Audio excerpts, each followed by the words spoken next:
નમસ્કાર, spark today ન્યૂઝમાં આપનું સ્વાગત છે. દર્શક મિત્રો, આજે ભારત અને ન્યૂઝીલેન્ડ વચ્ચેની આઈસીસી ચેમ્પિયન ટ્રોફીની છેલ્લી મેચ એટલે કે ફાઇનલનો મુકાબલો છે.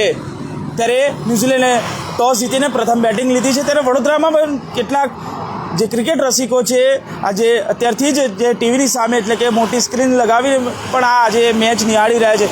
ત્યારે વડોદરાના રોડ રસ્તાની જો વાત કરીએ તો આપ જુઓ કે મોટેભાગના રસ્તાઓ સુમસાન બન્યા છે. તો બીજી બાજુ જે પ્રકારે વહેલી સવારથી જ લોકોમાં ક્રિકેટ રસિકોમાં ઉત્સુકતા હતી, આપ જુઓ કે માંડ એકલ દુક્કલ લોકો નીકળી રહ્યા છે. પરંતુ જે પ્રકારે ભારત અને ન્યૂઝીલેન્ડ વચ્ચેનો આજે મહામુકાબલો છે, કાંટાની ટક્કર છે. કારણ કે આઈસીસીની જે તમામ ફોર્મેટ હોય છે કે લગભગ વર્લ્ડ કપ હોય, વાત કરીએ તો T20 વર્લ્ડ કપ હોય કે પછી તમામ જે ફોર્મેટ હોય છે, આ પ્રકારની ચેમ્પિયન ટ્રોફીની જે તમામ ફોર્મેટો છે તેમાં જુઓ કે અત્યાર સુધી 37 વર્ષનો રેકોર્ડ છે કે જેમાં ન્યૂઝીલેન્ડને વિજેતા બન્યું છે.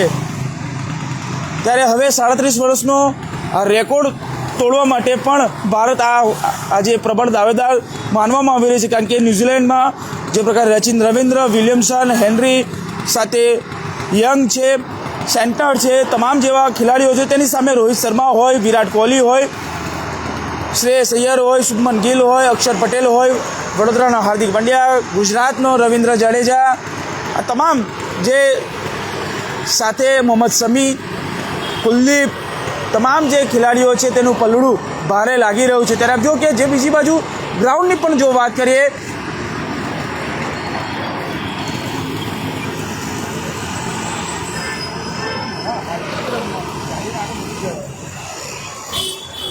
જો કે ગ્રાઉન્ડમાં પણ જે પબ્લિક છે એટલે કે ક્રિકેટ પ્રેમીઓ છે દર રવિવારે, આજે રવિવાર પણ છે, ક્રિકેટ પ્રેમીઓ રમવા પણ આવતા હોય છે. પરંતુ આ મેચને લઈને આજે આ ગ્રાઉન્ડ પણ સુમસાન જોવા મળી રહ્યા છે. ખાસ કરીને આજે ભારત અને ન્યૂઝીલેન્ડની જે મેચ છે અને મેચને લઈને લોકોમાં વહેલી સવારથી જ આજે ઉત્સુકતા હતી. દુબઈના ગ્રાઉન્ડ પર આજે મેચ રમાઈ રહી છે અને આજે પ્રથમ બેટિંગ ન્યૂઝીલેન્ડ ટોસ જીતીને પણ પ્રથમ બેટિંગ લઈ પણ લીધી છે. રચિન રવિન્દ્ર અને વિલ યંગ ઓપનર કરી રહ્યા છે. એક ઓવર પણ પૂર્ણ થઈ ગઈ છે. જે પ્રકારે શમી પહેલી ઓવર નાખી હતી અને ત્યારબાદ હવે બીજી ઓવર માટે હાર્દિક પંડ્યા પણ આવી ચૂક્યો છે. ત્યારે આપ જુઓ કે વડોદરાના રોડ રસ્તાથી લઈને તમામ રોડ રસ્તાઓ સુમસાન બન્યા છે. કારણ કે મેચની શરૂઆત સાથે જ જુઓ કે તમામ જગ્યાઓ પર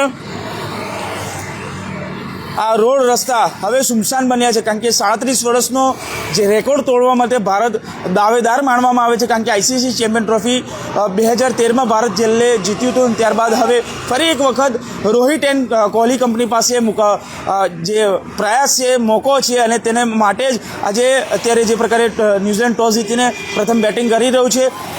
સાંજે મોડી રાત્રે ખબર પડશે કે કોણ વિજેતા થયું, પરંતુ અત્યારથી જ પ્રબળ દાવેદાર ભારતને માનવામાં આવે છે. તમામ લોકો પ્રાર્થના કરી રહ્યા છે, ભારતના દરેક વાસીઓ પ્રાર્થના કરી રહ્યા છે કે ભારત આ કપ ફરી એક વખત ભારતમાં આવે અને વાનખેડે સ્ટેડિયમથી આ જે ગત જ્યારે ટુર્નામેન્ટ થઈ હતી, લગભગ T20ની ટુર્નામેન્ટ થઈ હતી અને તે ટુર્નામેન્ટ બાદ જ્યારે વર્લ્ડ કપ જીતીને આવ્યા હતા, કપ જીતીને આવ્યા હતા, ત્યારબાદ જે રેલી કાઢી હતી ત્યારબાદ વડોદરામાં પણ એક રેલીનું આયોજન થયું હતું. કારણ કે તેમાં હાર્દિક પંડ્યા હતો અને આઈસીસી ચેમ્પિયન ટ્રોફીની ફાઇનલમાં પણ હાર્દિક પંડ્યા રમી રહ્યો છે. ત્યારે તેનું સ્વાગત કરવા માટે પણ વડોદરાવાસીઓ ઉત્સુકતાની તેની રાહ જોઈ રહ્યા છે.